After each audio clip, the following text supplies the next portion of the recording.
श्रोते हो नमस्कार. आजच्या वृत्तविशेष या कार्यक्रमात आपलं स्वागत.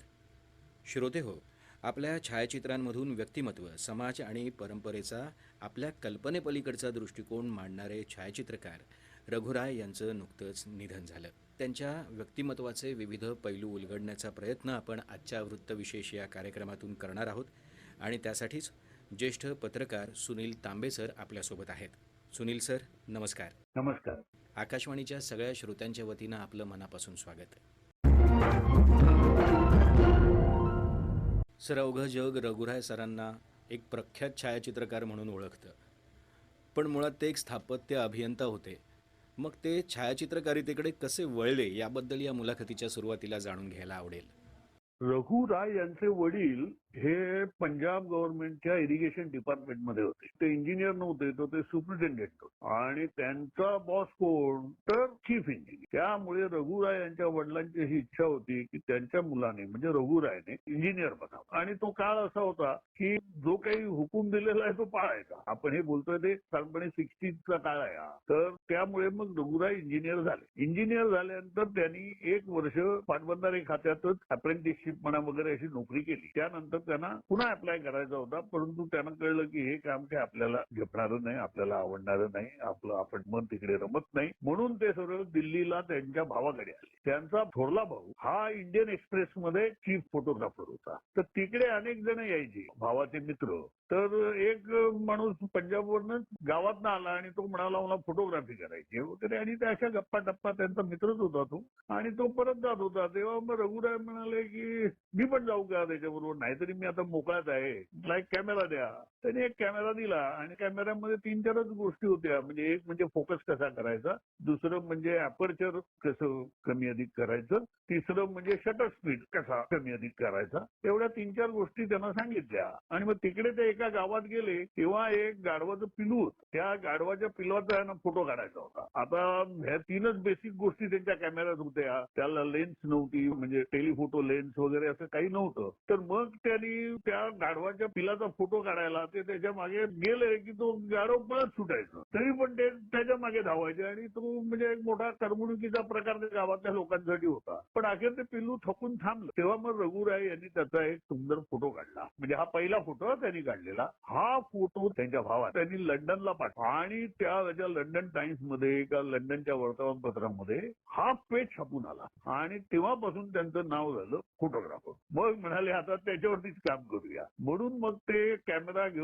दिल्लीमध्ये हिंडायचे. आणि तिकडे त्यांना हे कळलं की फोटो कसे काढायचे याची प्रॅक्टिसच त्यांना त्या सगळ्या ह्याच्यात झाली. आणि त्याच्यामध्ये 2 गोष्टी होत्या की त्यावेळेला म्हणजे जेव्हा यांनी सुरू केली फोटोग्राफी त्यावेळेला ब्लॅक अँड व्हाईटच होतं.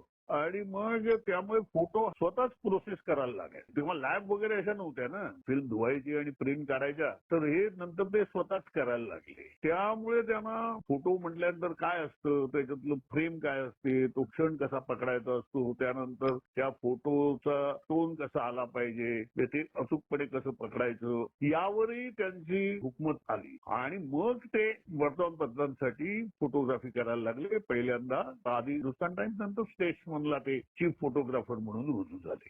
सर, तुमच्या या उत्तरातून छायाचित्रकारितेकडे वळण्यामागची त्यांची ही रंजक कथा आम्हाला पहिल्यांदा कळते.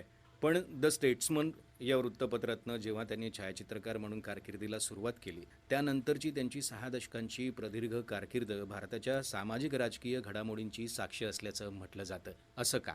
एक तर वर्तमानपत्र म्हणजे काय असतं, तो वर्तमानपत्रामध्ये रोजचा इतिहास ग्रथित केलेला असतो. आता या इतिहासाचा पुरावा म्हणजे फोटोग्राफर. कारण बातम्या वेगवेगळ्या प्रकारच्या असू शकतात. म्हणजे समजा तिथे एक अपघात झालेला आहे, तो अपघात झाला असेल किंवा एखादा पंतप्रधानांचा कार्यक्रम असेल किंवा एखादा परदेशी पाहुणा आपल्याला देशाला भेट द्यायला आलेला असेल, आणखी कोणतं तरी निदर्शन चालू असेल, हे अशा अनेक घटना घडत असतात दिवसात. त्याचं वृत्तांकन करायला एक तर बातमीदारही असतात आणि छायाचित्रकारही असतात. आता अशा याच्यामध्ये बातमीदाराला एक वेळ मिळतो की तो हे सगळं बघतोय, भाषण ऐकतोय, हे करतोय आणि मग येऊन तो त्याची बातमी लिहितो. तर तो गेला नसेल तिकडे तर फोनवरही बातमी घेता येते त्याला. परंतु फोटोग्राफीमध्ये असं काही करायला वाव नसतो. फोटो म्हणजे तो क्षण तिकडे तुम्ही पकडणं हेच महत्वाचं असतं. समजा समजा पंतप्रधानांना भेटायला कोणी परदेशी पाहुणा आला असेल तर तो जो प्रसंग असेल तो काय फक्त एकच फोटोग्राफर किंवा रघुरायच तिकडे असतात असं नाही ना, तर अनेक जण असतात. मग त्याच्यामध्ये एक अचूक क्षण पकडणं हे जे असतं ना, तर त्याच्यामध्ये याला वेळ नसतो विचार करायला. तर तुम्ही तो क्षण प्रत्यक्ष जगत असता आणि तो जगत असताना पटकन तो फोटो काढणं, मग त्याच्यामध्ये अर्थातच भारतातल्या त्यावेळेच्या वेगवेगळ्या घटना येतात. रघुराय फोटोग्राफी करायला लागले 1966 साली. 1967 साली इंदिरा गांधी पंतप्रधान झाल्या. त्यानंतर त्यांनी 71चं युद्ध जिंकलं. म्हणजे त्या जेव्हा पंतप्रधान झाल्या तेव्हा त्यांना गुंगी गुडिया म्हणत होते आणि नंतर त्यांचं ट्रान्सफॉर्मेशन ज्याला म्हणता येईल किंवा पूर्ण स्थित्यंतर जे आहे ते एकदम दुर्गेमध्ये झालं. असं जे आहे हा सगळा काळ रघुराय यांनी जवळून पाहिलेला आहे आणि त्यावेळेला अर्थातच सिक्युरिटीचं हे नव्हतं फार. पंतप्रधानांपासून 5-6 फुटावरनं लोक फोटो काढायचे तेव्हा. त्यांनी जे पंतप्रधानांचे म्हणजे इंदिरा गांधींचे जे फोटो काढले त्याच्यामधून जे इंदिरा गांधींचं व्यक्तिमत्व दिसतं ते अतिशय वेगळं आहे. सर, याला जोडूनच एक प्रश्न विचारायचा आहे, तो म्हणजे रघुराय सरांनी काढलेली छायाचित्र ही बऱ्याचदा ठाम विधानं करणारी, व्यक्तिमत्व, समाज आणि परंपरांचा आपल्या कल्पनेपलीकडचा दृष्टिकोन मांडणारी होती.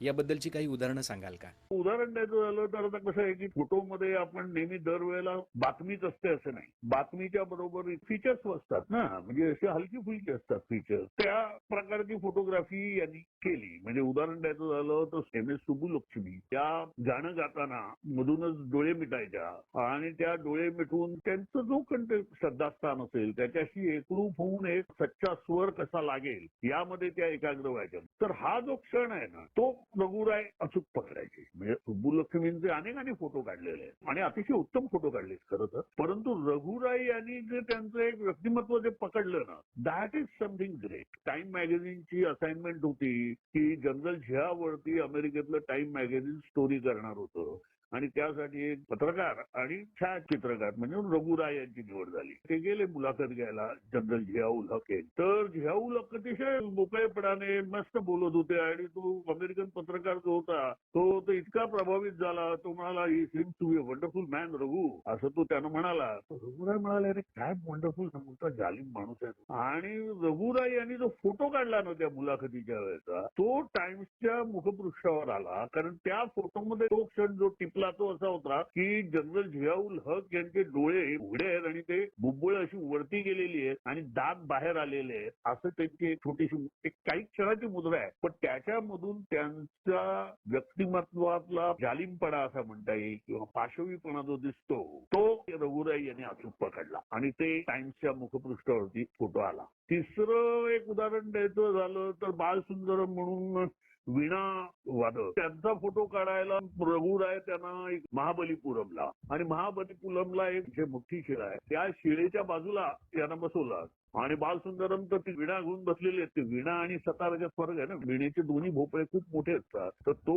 दगड बाजूला आणि हे असा तो फोटो त्यांनी फ्रेम करत होते. ते कॅन्डिड असला पाहिजे ना, तो असा स्टेज केलेला किंवा स्टुडिओतला वाटता कामा नये. टुरिस्टही आसपास हिंडत होते, असं काही नाही की हे दोघेच तिकडे होते. पण त्यावेळेला अचानक काय ढगाने भरून गेलं आणि तो क्षण त्यांनी इतका मस्त टिपला. बालसुब्रमण्यम वीणा वाजवतायत, त्याच्या बाजूला तो एक असा प्रचंड मोठी गोल आकाराची शिळा आणि बॅकग्राऊंडला किंवा पार्श्वभूमीवरती ढगांनी भरलेला आकाश असा परिणाम त्यांनी तो साधला. तिसरी गोष्ट म्हणजे त्यांनी अनेक म्हणजे अक्षरशः लाखो फोटो काढलेत त्यांनी आणि ते काढत असताना म्हणजे गंगा आहे, त्यानंतर दिल्ली आहे, मुंबई आहे, कलकत्ता ही जी शहर विशेषतः मुंबई, दिल्ली, कलकत्ता या 3 महानगरांचे फोटो त्यांनी जे इतके सुंदर काढलेत. म्हणजे मुंबईचा फोटो काढत असताना त्यांनी असं केलं ब्रिटिश स्टेशनवरती उभे राहिले आणि त्यांनी शटर स्पीड एकदम कमी ठेवला.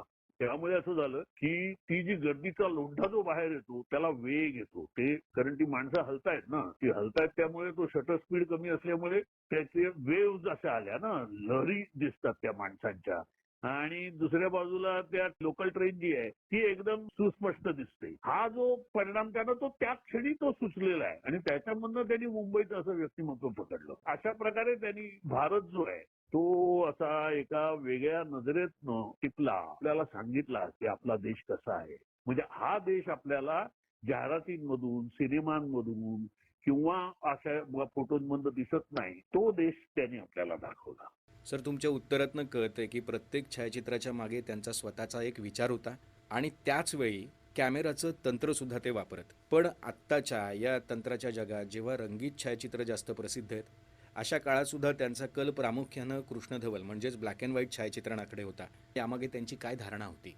आता दोन गोष्टी आहेत त्याच्यामध्ये. एक तर ब्लॅक अँड व्हाईट मध्ये जेवढ्या शक्यता असतात ना रंगांचे विविध पकडण्याच्या, म्हणजे तिकडे कसं आहे की पूर्ण काळा ते पूर्ण पांढरा या दोन शेड्स म्हणू आपण, याच्यामध्ये असंख्य छटा असतात आणि त्या असंख्य छटा पकडल्यानंतर तो जो एक परिणाम असतो तो वेगळा असतो. त्यांनी रंगीत चित्रही काढली आहेत आणि खूप काढली आहेत. तर ती काढत असताना मात्र तो रंगांचा बॅलन्स दर वेळेला तसा भेटेलच असं खात्री नसते. परंतु तुम्ही त्यांचं ताजमहाल वरचे फोटो बघा, इतके सुंदर आहेत. त्याच्यामध्ये ते रंगीतही आहेत आणि कृष्णधवल किंवा ब्लॅक अँड व्हाईट असेही आहेत. आणि झकास फोटो आहे की त्याच्यामधनं ताजमहाल हे काय आहे, कसं एक मिथक बनलेलं आहे, ते का मिथक बनलेलं आहे, त्या ताजमहाल बरोबर माणसांचं नातं काय आहे, अशा अनेक गोष्टी त्याच्यातनं कळतात. अख्खं पुस्तकच आहे त्यांचं ताजमहाल या विषयावर. आणि त्यासाठी त्यांनी विनंती करून ताजमहालवरनं हेलिकॉप्टरने पण एखाद्या वास्तूचा असा वेगवेगळ्या दृष्टीने शोध घेत राहायचं, ही त्यांचं वैशिष्ट्य. सर, त्यांच्यातल्या या अद्भुत प्रतिभेमुळेच मॅग्नम या छायाचित्रकारांच्या प्रतिष्ठित जागतिक संस्थेचं सदस्यत्व त्यांना मिळालं होतं. पद्मश्रीनं सुद्धा त्यांचा सन्मान झाला होता. अशा तऱ्हेच्या राष्ट्रीय आंतरराष्ट्रीय पातळीवर त्यांच्या झालेल्या सन्मानाबद्दल काय सांगाल? फ्रान्समध्ये जी एक संस्था आहे ते साहित्य कला क्षेत्रातल्या लोकांना बक्षिसं देत असतात, परंतु त्याच्यामध्ये फोटोग्राफीला काही स्थान नव्हतं. ते स्थान त्यांनी 2019ला दिलं आणि तो पहिला पुरस्कार त्यांनी दिला तो रघुराय यांना. याच्यावरनं रघुराय यांची थोरवी कळते. सर, या मुलाखतीच्या निमित्तानं आतापर्यंत तुम्ही जी माहिती दिलीत त्यातून रघुराय सरांनी आपल्यासाठी किती मोठा वारसा सोडला आहे हे कळत आहे. त्या अनुषंगानंच पाहिलं तर आजच्या छायापत्रकारांसाठी त्यांनी विशेषतः काय संदेश सोडलाय असं वाटतं. आणि दुसरीकडे जेव्हा आज AI चा वापर करून अनेक छायाचित्र बनवली जात आहेत, अशा काळात त्यांच्या छायाचित्रांकडे कसं पाहिलं जाईल असं वाटतंय? रघुराय यांचं असं आहे की रघुराय म्हणजे एक पहिली गोष्ट म्हणजे त्यांनी छायाचित्रकारांना हे सांगितलेलं आहे की तुमची बांधिलकी ही वास्तवाचं म्हणजे पत्रकारितेची बांधिलकी फक्त रघुराय यांचीच नाही, मग ते प्रिंट मधले असोत, लेखन करणारे असोत किंवा चित्रण करणारे असोत, त्यांची सगळ्यात मोठी जबाबदारी अशी असते की आजचं जे घडतो आहे इतिहास तो तुकडा आपल्याला पकडायचा आहे. आपली बांधिलकी त्याच्याशी असते.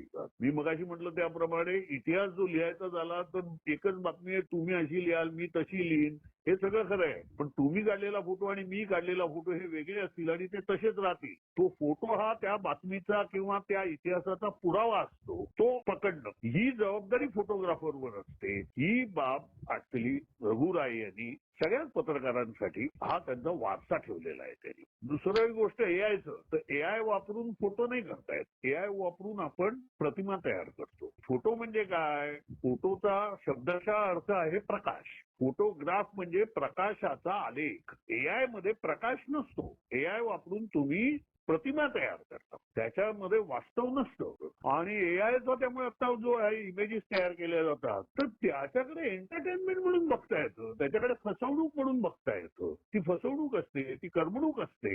आणि यस, ते तंत्रकुशल तर आहेतच. एआय काही कमी नाहीये. एआय वापरून आता कुणीतरी फिल्मही केलेली आहे, त्यामुळे त्याच्यामध्ये तंत्रकुशलताही असते, परंतु तो इतिहास नसतो, ते सत्य नसतं, ते वास्तव नसतं. सर, भारताच्या दृष्टीनं पाहिलं तर भारताच्या इतिहासातल्या महत्त्वाच्या क्षणांचा आणि त्यामागच्या वास्तवांचा वारसा रघुराय सर आपल्या छायाचित्रांच्या माध्यमातून आपल्यासाठी सोडून गेलेत. अशा या अद्भुत प्रतिभेच्या व्यक्तिमत्वाचे विविध पैलू तुम्ही इतक्या सोप्या शब्दांमध्ये उलगडलेत, त्यासाठी इतका मोलाचा वेळ दिलात, त्याकरता आकाशवाणीच्या सगळ्या श्रोत्यांच्या वतीनं आपले मनापासून आभार. धन्यवाद सर. श्रोते हो, आपला वृत्तविशेष हा कार्यक्रम आपण न्यूज ऑन AIR या ॲपवरही लाईव्ह ऐकू शकता. यासोबतच आमच्या मुंबई एअर न्यूज या यूट्यूब वाहिनीवर आणि आकाशवाणी मराठी बातम्या या पॉडकास्ट चॅनलवर देखील या कार्यक्रमाचं ध्वनिमुद्रण आपल्याला कधीही ऐकता येईल. श्रोते हो, याबरोबरच आजचा वृत्तविशेष हा कार्यक्रम संपला. हा कार्यक्रम आकाशवाणी मुंबईच्या प्रादेशिक वृत्त विभागानं सादर केला. संपादन आणि सादरकर्त्या संगीता गोडबोले, निर्मिती सहाय्य तन्मय जाधव, लेखन आणि समन्वय सोनाली मनसेकर आणि मुलाखत तुषार पवार.